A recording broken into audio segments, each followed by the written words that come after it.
The Burrage Sports Show. What's up, everybody? We are back, the Burrage Sports Show.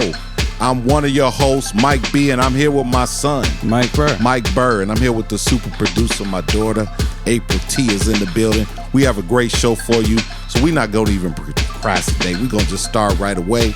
Want to say what's up to all of our winners. If you listen to the podcast, you are a winner. If you subscribe to the podcast, you are a winner. If you share it, you are a winner. Hit us up with your comments. Here's the question, Mike B.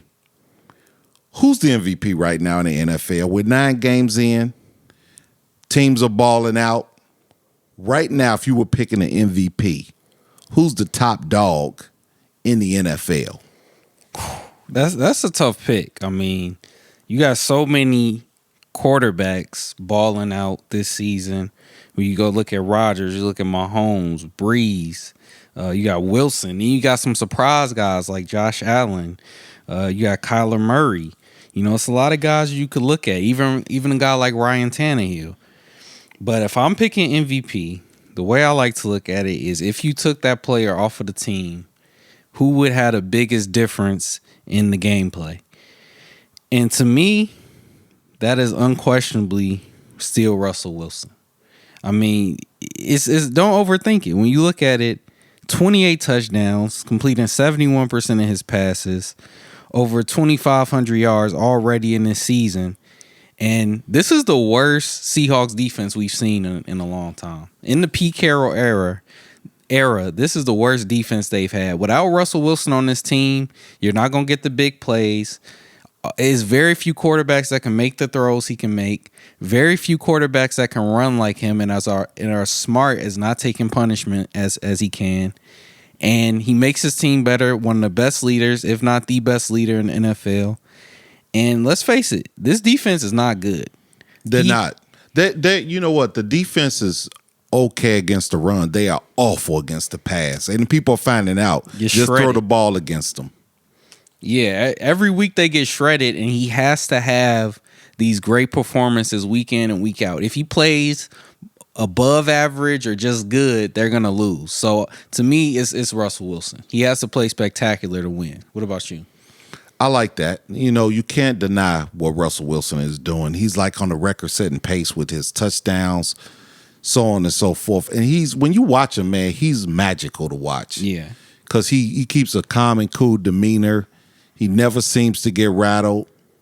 And they ask him to do a lot. He, can run the football, run the offense, make all the tough passes, get out of trouble. He's real elusive. Very smart runner. When he runs very smart. He doesn't take hits, but he always seems to have a timely run. But with that being said, I got to go with Patty Mahomes, man. I got to go with Patty Mahomes. They're a great team. We know that. We know what the Kansas City Chiefs have done. They're the Super Bowl champs. They lost one game. They lost to the Raiders. But I think they lost that game because they were kind of due for a loss. Mm-hmm. You can't win all the time. And the way they've beat everybody, they get everybody's best. And week in and week out, all they do is win. And what I like about Patrick Mahomes, even with all the success he's had, he still has the number 2 QBR in the NFL right now. So he's still playing at a high level, and he's a marked man. He's the guy with the big contract. He's the guy that has all of the, the attention put on him, and all he's doing is just playing well. So I got to go with Patty Mahomes just because he's leading the best team from last year, the best team from this year. They're the Super Bowl champs, so they get everybody at best, and all they do is just continue to win. So until he's knocked off that throne, I'm going with, it rhymes too, Patty Mahomes. That's a good pick. Can't argue with that one. Something for Patrick Mahomes. He has 25 touchdowns and only 1 interception all year. So that's crazy. Playing really efficient, really good football. But the reason something against Patrick Mahomes is this Chiefs team and their coach, their all-star receiving core, and a solid defense, very underrated defense. I think just like we saw when they had Alex Smith, very similar team, you could still make the playoffs if you take Patrick Mahomes off this team. If you have an average or above average or even a good quarterback, obviously Mahomes is a next level great quarterback, but if you have a above average or good quarterback, I think this Chiefs team around him is so good. Not taking anything away from him, but I think you still have a playoff team to battle in that conference. So that was the reason I went with Russell Wilson, because in that conference, you need to play like Russell Wilson's playing to have a chance. And you know what? I can't disagree with that, but I'm not going to penalize Patrick Mahomes either. Yeah. He's the best player, in my opinion, in the NFL, talent-wise, on the best team. They're still, in my opinion, favored to win the Super Bowl, maybe. We're going to talk about that because there's an undefeated team right now that doesn't have a loss. But, you know, until somebody knocks him off that throne, I'm going to ride with that. Yeah, and like I said, we're about halfway through the season, and it's really no bad argument for either one of these guys. We'll see how the rest of the season plays out. And there's some other guys, too, that we didn't mention. We only said our favorites. They got a good chance, too. Yeah, I think I like Josh Allen. Yeah. I like what he's doing with the Buffalo Bills. In fact, they just beat Seattle because Buffalo figured it out. They said, well, we're playing against Seattle. We know they have some firepower. They're going to put up some points. Mm-hmm. All Buffalo did was pass the football. Josh Allen came through. They won that game. Buffalo's having a great season right now, so I think you could talk about him. Aaron Rodgers is always in the hunt. Yep. Well, you got Drew Brees. You got Big Ben with an undefeated team. That's a strong case for him. And then you got guys, you could look at Kyler Murray. You know, I think he's kind of similar to Russell Wilson. He has to play phenomenal. Obviously, have a strong defense. You got DeAndre Hopkins with the most lopsided trade in history. They got him this year. And he's, you know, leading the league in receiving. So it's a lot of guys on this list, even Ryan Tannehill with the Titans. So it's a lot of guys that are going to be battling in this conversation. Well, if you talk Titans, then you got to talk about Derrick Henry. He's leading the NFL in rushing. He's a monster.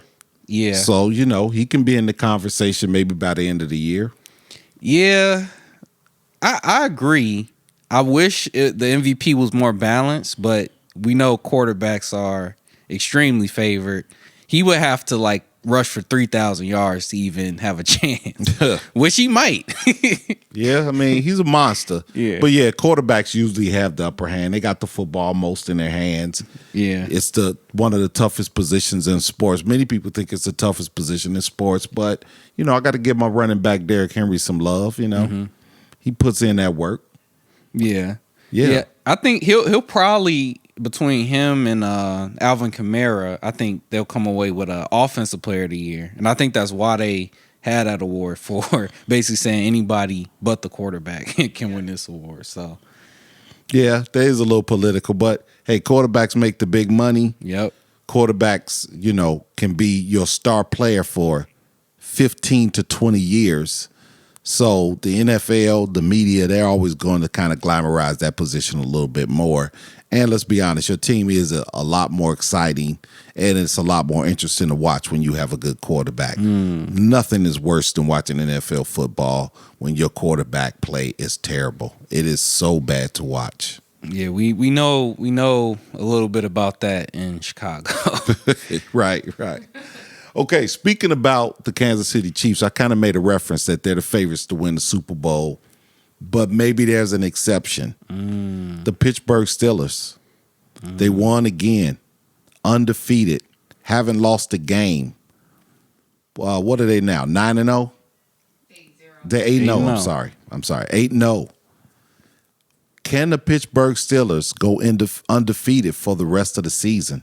Well, before we get into that, just wanted to announce that Big Ben, along with 3 other players, have been placed on the team's reserve list as a precautionary measure because they came in close contact with tight end Vance McDonald, who tested positive for COVID. Ooh. Oh, wow. Yeah, and I know based on the COVID protocol, they won't be able to practice for or be in the building for 5 days. And if they're clear, they might be able to play on Sunday against the Bengals, but if they're not, they won't be there. So, yeah, that might jeopardize what we're talking about now. Can the Steelers have an undefeated season? Wow. 8-0 right now, and let me kind of give you their schedule. This Sunday, as of this podcast, they play the Cincinnati Bengals. After that, they have the Jacksonville Jaguars. I think those should be 2 wins. Home and road doesn't matter anymore because there's no fans. Yeah, so that right. advantage is gone unless you just don't like traveling or, being in a hotel. But the week after that, the week of Thanksgiving, November 26th, they play the Ravens again. Now, that might be tough. But after the Ravens, they have Washington football team. But then they have another tough team, the Bills. Yeah. Then back to the Bengals, another tough team, the Colts. Then they ended with the Browns. So it's a relatively decent schedule when you talk about the Ravens, the Bills, the Colts, and the Browns. They should beat the Bengals twice. They should beat Washington. So do you think they could have an undefeated season? Or even, won't even say undefeated. Could they go maybe 15-1? I think they got a good chance. Obviously, we got to see how this COVID situation plays out, because if Big Ben has to sit out for a week or two, we saw what happened with the Patriots when Cam had to sit out, and then it kind of threw the whole chemistry off. And they had probably their longest losing streak in 20 years. But I think they got a good chance, assuming Big Ben could play this week, even though they might not need him to beat the Bengals with the defense they have. I think it's a strong probability. You still got to play the Ravens again. It's going to be hard to go 2-0 against them. The Bills are looking good. And then it's the question of which Browns team is going to show up. We've seen the Browns look unstoppable some games, and we've seen them kind of look like the Browns. Yeah. So true. I think the Colts could be a trap game too. The Colts. Colts are not going to lay down for anybody. Yeah, the Colts are a sneaky team too. They have a great defense, and their offense is solid. So I would say they could go undefeated, but I would say it's actually better if they don't. I think it's a reason why Super Bowl winning teams typically aren't 15-1. They typically have about 3 or 4 losses, and I think it's because you learn more from your losses than you do from your wins. Okay. So I think it's better if they actually have a couple tough losses during the season, because that's when you look at the tape harder. That's when you fix the flaws, fix the holes in your team. Because if they go 15-1, 16-0, their confidence is going to be real high, but then they might get exposed in the playoffs. I'd rather get exposed in the regular season and be able to recover than try to ride high in the regular season and go home. Yeah, to that point, I saw that with my own 2 eyes. I'm a little older than you, Mike. My 85 Bears, 15-1, played the Miami Dolphins with this young stud of a quarterback by the name of Dan Marino. And in that game, what could go wrong did go wrong. And the Bears, that was their only loss during the regular season. And I'll never forget in Chicago, man, it felt like they lost in the playoffs, even though it was a regular season loss, because that 85 Bear team, we just knew they were the best team in football. In fact, one of the great teams of all time.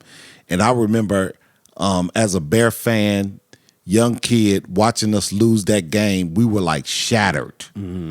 But it turned out to be the best thing, because after that loss, the Bears vowed, we knew they were going to win the Super Bowl now, because the way we felt, how angry everybody was, and the Bears, they just destroyed everybody in the playoffs that year. It wasn't even close. So I know exactly what you're saying.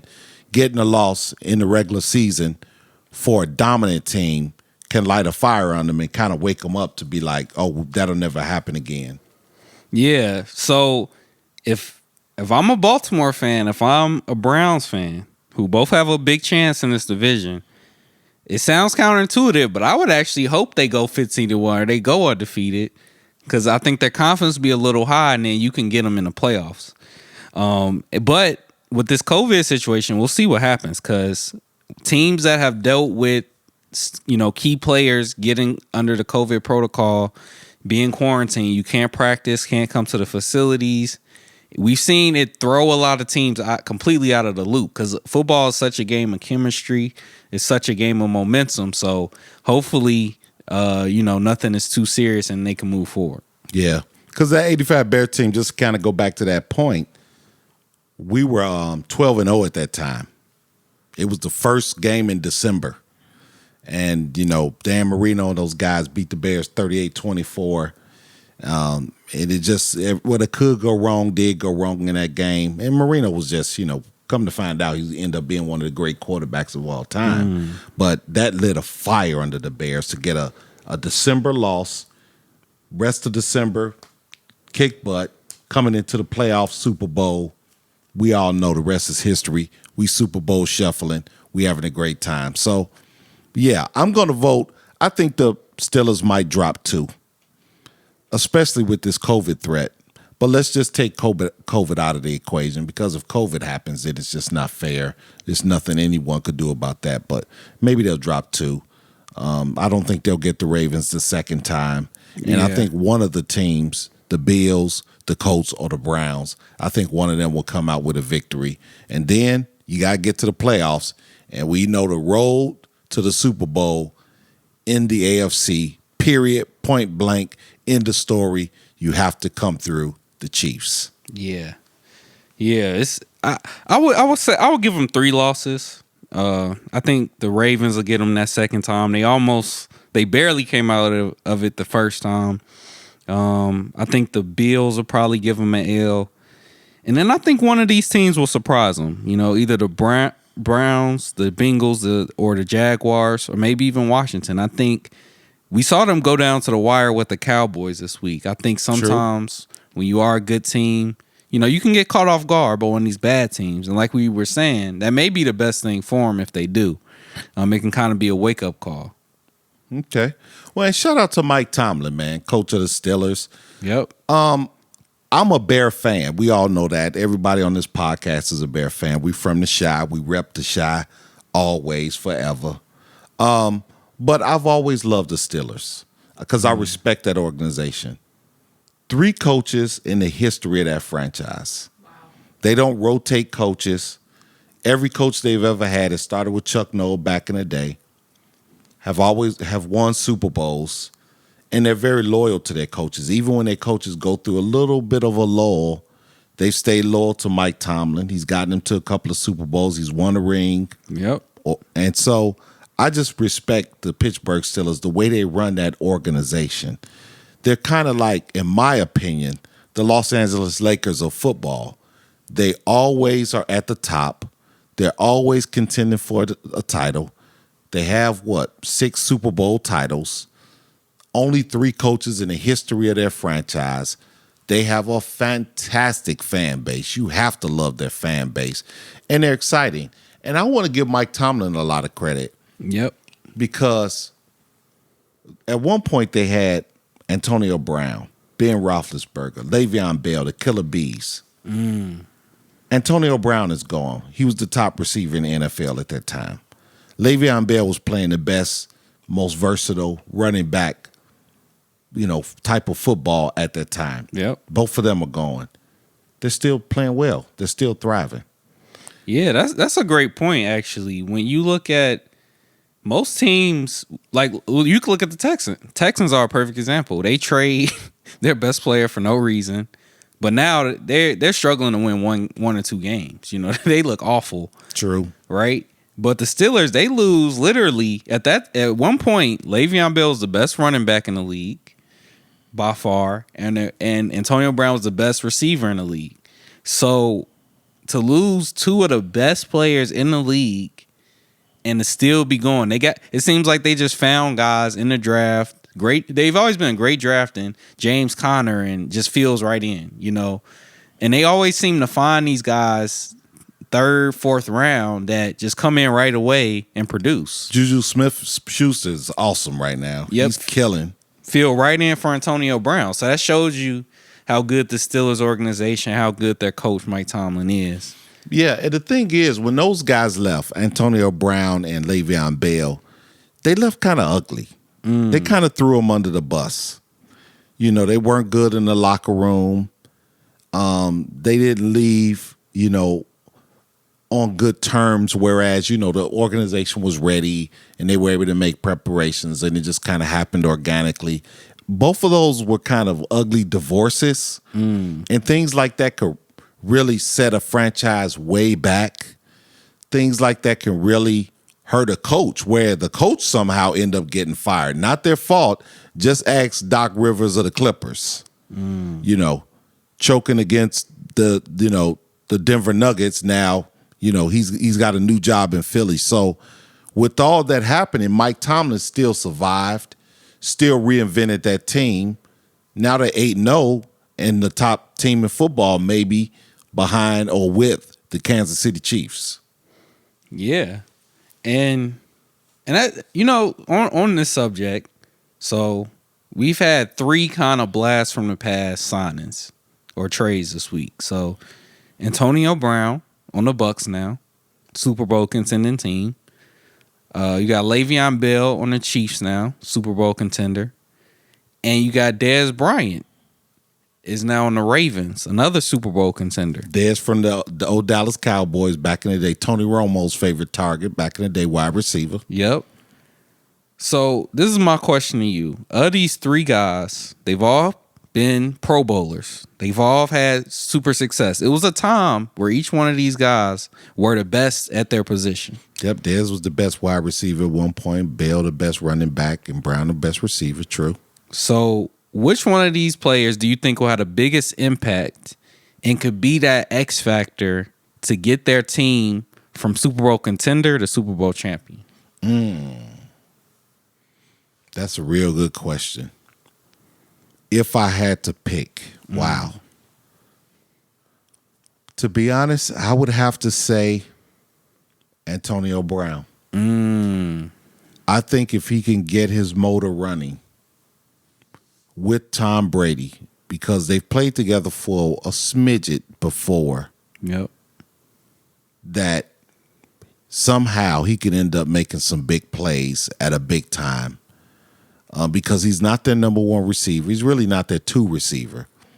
And when you have a guy that talented that can be your safety gap or your other receiver, your 3rd or 4th receiver, it could turn into barbecue chicken. Yeah.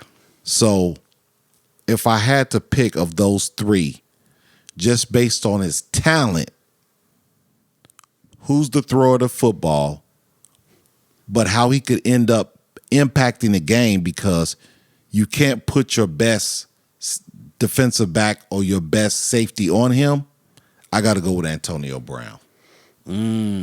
Yeah, that's a good point and a good pick for this question, because obviously you got Mike Evans, you got Godwin, you got Gronk, so you could make an argument he's the 4th option right now. Right. Still learning the offense. So by the end of the season, how is it as a defensive coordinator? You look at your 3rd string corner, maybe even sometimes they put a linebacker on the 3rd receiver, and you say, "Hey, you got to guard Antonio Brown." It's barbecue chicken, especially once he gets his legs under him, he gets used to the system. That could be trouble. Yeah, because most teams don't have 1 good corner. Most teams, a great team might have 2, but 3, almost impossible. No team really has 3 lockdown corners. And they create so many matchup problems already with Mike Evans. He's 6'5". Gronk is huge. Godwin is a dog. And Antonio Brown with his quickness and route running and hands, and you putting your 3rd or 4th best cover man on him, yeah, that could be toast for a lot of teams. And to me, all 4 of those guys Evans, Godwin, Gronk, and Brown, when they're healthy and playing well, they're all number ones. Yeah. Most teams are lucky to have one number one receiver and a solid two. Yeah. All four of those guys can be ones on every single team. So they kind of remind me of, and I love using analogies, when the Golden State Warriors got Kevin Durant. Ooh. But even a little bit even more so than that, because Klay Thompson could be on a team as a franchise player. Mm-hmm. We know Steph Curry is a franchise player. We know Durant is a franchise player. Right. So that was like 3 franchise players on one team. And Draymond Green is not like a franchise player. He couldn't be a 1, but he's a bona fide 2. Mm-hmm. And it was nothing you could do with him. The only thing that stopped them against Toronto and anybody else was just injuries. And that was the only thing that could stop them. And I think that can happen on offense with Tampa Bay in terms of passing that football. If the offensive line holds up, that's the only thing that will stop them if the offensive line doesn't do their job. But if that line holds up, you have 4 ones out there in the football field, that's going to be problems for people. Yeah, for sure. Potentially. And then you still got Leonard Fournette and Ronald Jones out the backfield. Right, and they're not scrubs. They're both really good running backs. To counter that, if I'm picking, I'm looking at Le'Veon Bell on the Chiefs. Okay. I think it's a similar effect that you just mentioned with the Bucks. Kelsey's still there. Tyreek Hill's still there. Hardman, Robinson, Edwards-Helaire, the rookie, still playing good ball. He's really good. So you got a lot of dogs on the Chiefs. We all know what they could do. Obviously, Patrick Mahomes is your quarterback. And now you add Le'Veon Bell, who at one point, he was leading the league in all-purpose yards. True. That's running and catching the football. The most yards from scrimmage was Le'Veon Bell for multiple years. So now you give Patrick Mahomes a weapon that they can line up in the backfield, hand the ball to him. They can use him on the goal line, short yardage situations. And he can line up as a receiver, or he can be an extra catcher out the backfield. You know Andy Reid loves trick plays. So it gives them so many options. And because you got Tyreek Hill, because you got Kelsey, because you got Hardman, he's going to be getting guarded by the other linebacker or the other corner. So same thing, barbecue chicken. So I think both of those guys, when they learn the playbook, when they get more involved in the offense, they're going to be tough for defenses to game plan for. Yeah. Now, Dez, I think it's more of a long shot because he was out of football for a while. Yeah. Which I didn't understand that. I don't know what he did, whereas he couldn't find a job. To me, it was kind of the Carmelo effect. All of a sudden, they just said... Remember? Him? Yeah. When they just said, for some reason, Carmelo couldn't play in the NBA, and he just couldn't find a job, and he was sitting out. But we know it was guys on the bench and guys on other teams, like my beloved Bulls, where Carmelo was still better than some of those guys. Mm-hmm. It was the same with Dez Bryant. He's with Dallas, and, you know, he's playing really well, kind of found himself out of a job, and then the rumor mill got going. Next thing you know, he couldn't find a job, and he wasn't in the NFL. We saw some receivers that Dez Bryant was still better than and still more physically in shape, you know, than many players and ready to play. So I never understood why he was out of football that long anyway. Right. So it's a little bit of a long shot, but it's good to see him back because I don't think he should have ever totally been out because he was still better than a lot of other receivers, even if he wasn't the top dog anymore.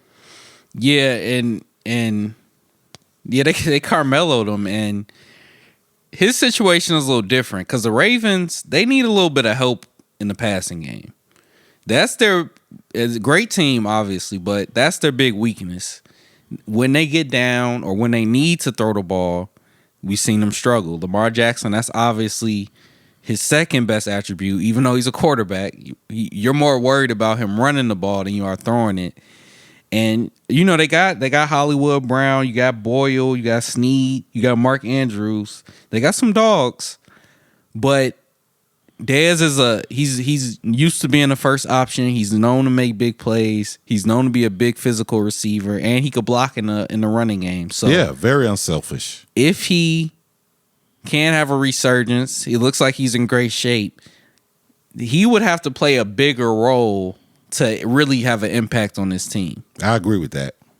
And I don't think that's what they want him to do. Mm-hmm. I think that it kind of, and I'm going to use another analogy.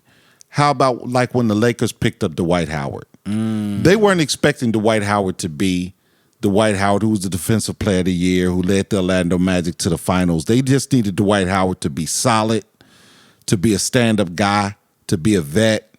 He gave you flashes at times. And I think that's what they want out of Dez Bryant. Yeah. I think they're going to expect a little more later on out of Antonio Brown, out of Le'Veon Bell when we talk about the other two teams. Well, but with Dez, if he's just a solid locker room guy, he's a big guy, he can block. Some games he's probably going to play a little more. Some games he might not play at all. But if he just is a consummate professional, if he just does his job, because the Ravens are a favorite to get to the Super Bowl as well. They're one of those top teams. And if Dez Bryant is just a solid stand-up guy and he's Dez Bryant and he's ready when they need him, I think that's all they're expecting from him. Yeah, I think that's the perfect analogy, the Dwight Howard comparison, because it's like he's not going to be, they're not going to expect 50 snaps from him. They're not going to expect 1,000 yards, 100 yards a game from him.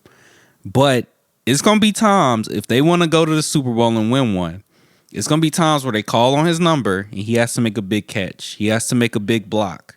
He has to even just be a distraction and pull the defense his way. It's going to be moments, if they want to win a Super Bowl, having a guy like Dez Bryant, whose name still gets respect in the league, he's going to have to come through for him a couple times like Dwight Howard did for the Lakers. True that. Put some respect on his name. Yeah, man, this is a great conversation. We got it flowing right now. I want to throw to super producer April for some hot takes. April T, how you doing over there? So we have the NBA draft is next week. Oh, November 18th. And we're gonna do a whole show on that. So look forward to that podcast. We're gonna have a draft show. And the NBA has officially announced their start date for this upcoming season. They're going to start playing on December 22nd, and they're going to have 72 regular season games on the schedule. Yeah, they didn't want to miss out on all that Christmas money. And 72 games when you're losing a couple months on the season, so it's going to be a lot of back-to-backs, a lot of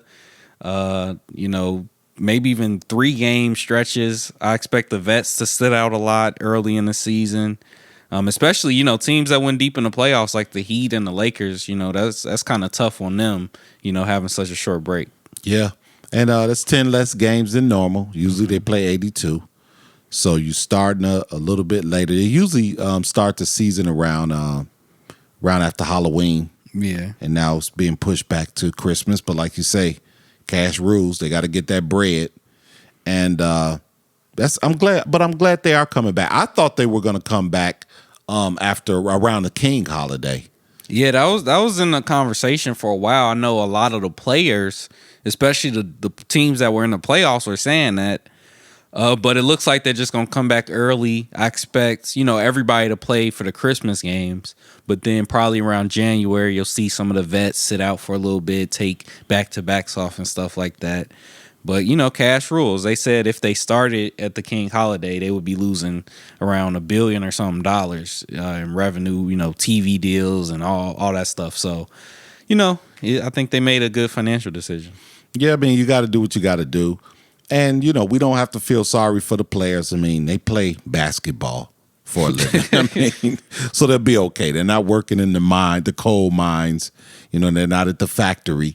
And they're hooping. So, this is what they do. And as a player, you just have to mentally prepare, physically prepare. Yep. Just take it easy the month of November. They're probably going to have maybe a preseason, maybe some light practices. Yeah. They're probably not going to push too hard in that. But, you just got to come out there ready to play. Yep. Anything else, April? Hot takes? Yeah, so it's in anticipation of the new season and free agency open up November 20th. There's some rumors circling. So it looks like the Los Angeles Clippers and the New York Knicks are willing to trade to get Russell Westbrook. Both teams are gunning for him. That's interesting. I mean, if he goes to the Knicks, I don't see it being too big of a boost. It is definitely sell jerseys, definitely bring some excitement to the team. But in terms of wins, the East is a tough conference now, so I don't see it amount to nothing. But if he goes to the Clippers, it depends on who they would have to give up for him.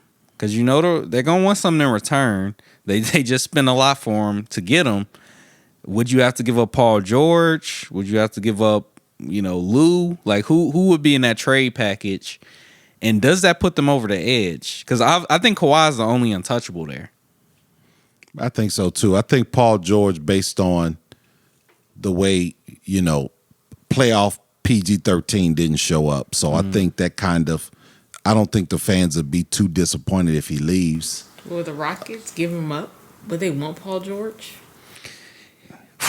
So this is the question. If Paul George for Russell straight up, would you take that? If I'm the Clippers? Yeah. No. Why not? I like Paul George with Kawhi. He just has to wake up during the playoffs. I liked him during the regular season. They were great together defensively. They got great chemistry. They're good friends. Both California guys, even though Russell Westbrook is a California guy too. Mm-hmm. But it was just in the playoffs. Regular season, they didn't have a problem. Early in the playoffs, Paul George did have a problem early in the playoffs, but they were winning. Mm-hmm. It's just when they needed him most against the Denver Nuggets, which they were up 3-1. Yeah. He didn't come through. So I think that could be redeemed, but some things will have to be adjusted. He'll have to have a little more of a dog in him. And I would tell PG-13, look, we have to make a decision. If I'm Kawhi, I kind of like the way that Dwayne Wade did it with LeBron James and Chris Bosh. Bosh knew right away it wasn't his team. And Bosh is going to go to the Hall of Fame. But Dwayne Wade went on vacation with LeBron James after they lost to the Dallas Mavericks the first year when they were together with the Heat. And Dwayne Wade, D-Wade, first ballot Hall of Famer, Wade County, the Heat was his team. And he said, this is not going to work unless you take over, Bron. This is your team, not mine, not ours. It's yours. And when they came up with that identity, they went to 3 more finals, winning 2. In my opinion, the problem with the Clippers is PG-13 thinks he's equal to Kawhi Leonard. He thinks it's their team. I think they would be much better off if it was kind of similar to what they did in Toronto. As soon as Kawhi came, they said it's your team. Mm-hmm. So I think they need to do that. PG-13 will be okay if he says, hey, Kawhi, this is your team.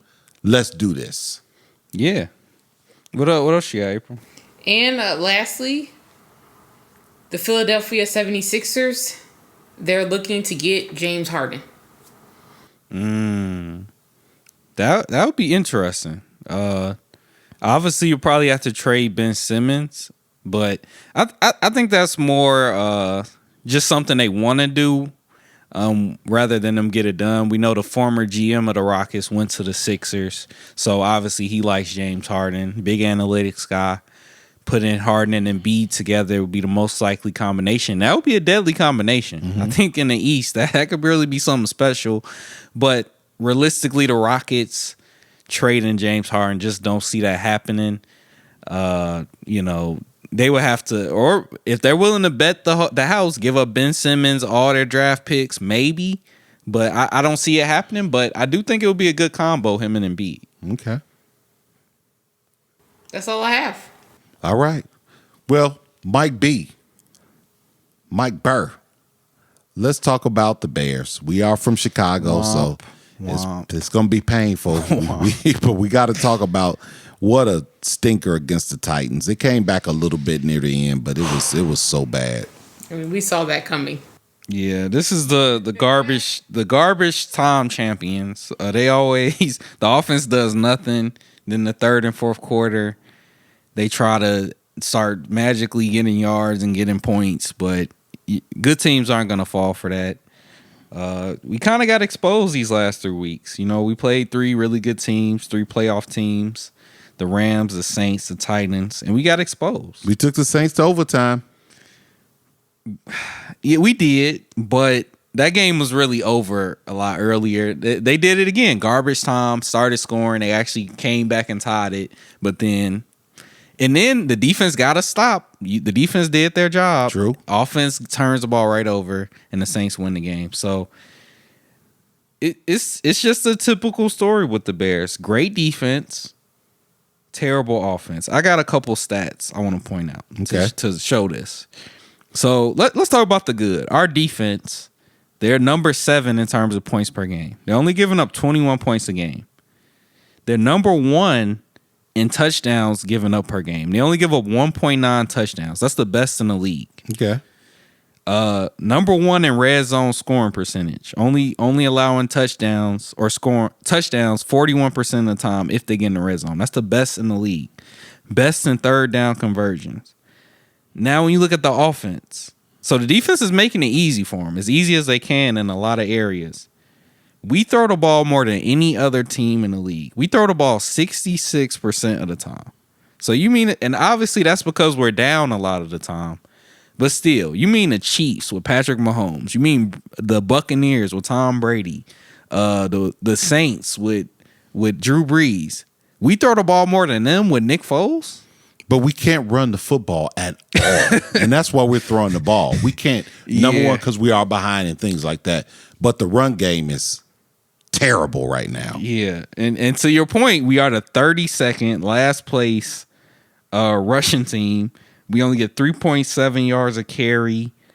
We only put up 19 points a game, even though our defense is one of the best at preventing the other team from scoring. So even if they could just be average, we would have a good team.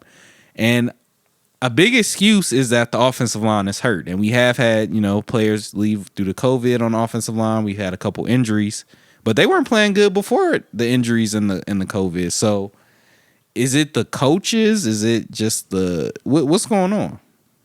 I have no idea, man. I can't figure this team out. But we know the defense is solid, and I love our kicker. We kicking the football. Remember that was our Achilles kicker. heel. I like him. He's been good. It's hard to judge the kicker right now because there's no fans. But so far so good. He's definitely been doing his part. I don't know, man. It was a tough game to watch. That Titan game was just terrible to watch. Like I say, sometimes you can win ugly, and sometimes you can lose real ugly, and they're losing ugly as well. And we got to do something, man. I want to see the Bears get a jolt of something on offense. And shout out to Robinson, the wide receiver. He is he makes 2 or 3 spectacular catches a game. He's playing really good when he gets a chance to play like that. But other than that, they don't look really good right now. Yeah, and they need to figure something out because this defense is excelling. They've done a great job of paying their players. They paid Eddie Jackson. You paid Khalil Mack, Akeem Hicks. You got Roquan Smith. They paid Trevathan. Kyle Fuller. You got a bunch of Pro Bowlers, a bunch of great players doing what they're supposed to do. You don't want to waste another great defense. That's been a story in Chicago. Great defense. Offense turns the ball over. Offense can't score. And you don't want to waste another great Chicago Bears defense with literally one of the worst offenses in the league. But the irony of it is, a lot of times when we do have a solid defense, we play pretty good football. We've gotten to the Super Bowl with the Urlacher, Lance Brigg years. Yep. With Devin Hester on special teams, we could kick the football, and that got us to the Super Bowl. That's a winning formula for the Bears. But because usually we have a kind of bend, don't break, we can get you some points type of offense. But now the offense can't even get to the mediocre level right now. We started off, we got some wins early, thank God, because we were playing Cupcake City.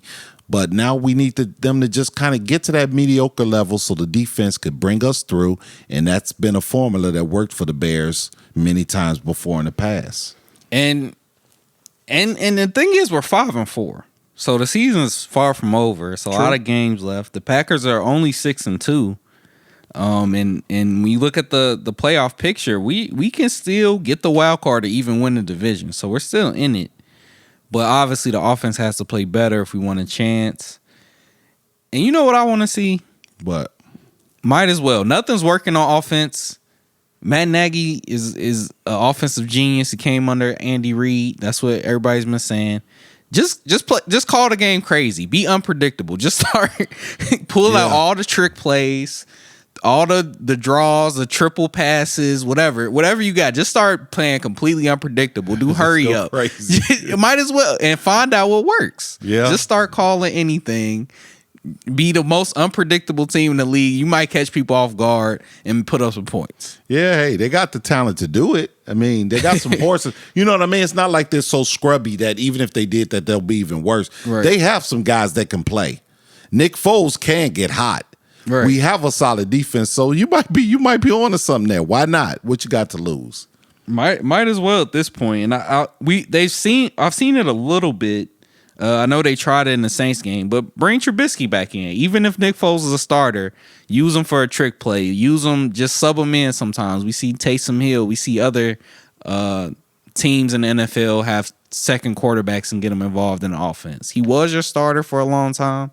No reason to have him on the bench, just watching every week. Throw him in there. Something's got to work eventually. Yeah, and pick up the pace on offense. Come on, guys, get revved up. If you watch them, sometimes we're a little too slow, a little too methodical. But then when we start losing, they have to pick up the pace. They have to get out of that slowness and methodicalness. And all of a sudden, we start scoring points. Play like that the whole game. Play like we're losing the whole game. Like you're saying, you're making a good point. What do we have to lose? We're 5-4. If the playoffs started today with this new, maybe they're taking 16 teams, 8 from both sides. We'll be number 8. So we're kind of borderline. We're trying to catch the Packers if it's the old format. So, hey, we got to do what we got to do.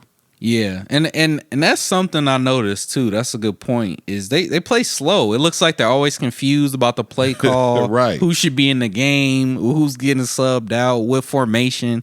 They're always looking towards the sideline. When you watch and when you watch them against the Saints and the Rams, they just get up to the line of scrimmage, call to play. True. Get up to the line of scrimmage, call to play. And it's a complete difference. They play fast. Everybody's confident. They know what they got to do. With the Bears, it just seems discombobulated. So that's a good point too. Just play faster. Get to the line, call a play, and get things done. Yeah. So hey, all our listeners out there, our subscribers, our winners, as we call you, give us some suggestions. Shoot out something. Give us some comments about the Bears. What you think they could do to salvage this season. Hit us up about the Steelers. We want to hear what you have to say about everything we're talking about, the MVP race, because that's what this podcast is about. We want it to be interactive. We want to hear from you. We'll read your comments on air. We love when we get comments. We love giving shout outs to people. So, let us hear from you, man. Let us hear from you. It's been a great podcast. Got anything else, Mike Burr? That's it. What about you, April T? Well, it's been a great podcast. So glad you guys tuned in. Check us out on all social media platforms. The Burrage Sports Show. Hit us up, like us, subscribe, share it with a friend, because we're going to keep this thing going. We got the NBA draft preview coming up, a lot more NFL coming up, and we got some surprises coming up for our next podcast. So make sure you tune in, and we're so glad to hear from you. All right, that's the show. You know how we do it, guys. Anything else? I ask one more time. Nope. All right. You know how we do it. Mike Burr, drop the beat.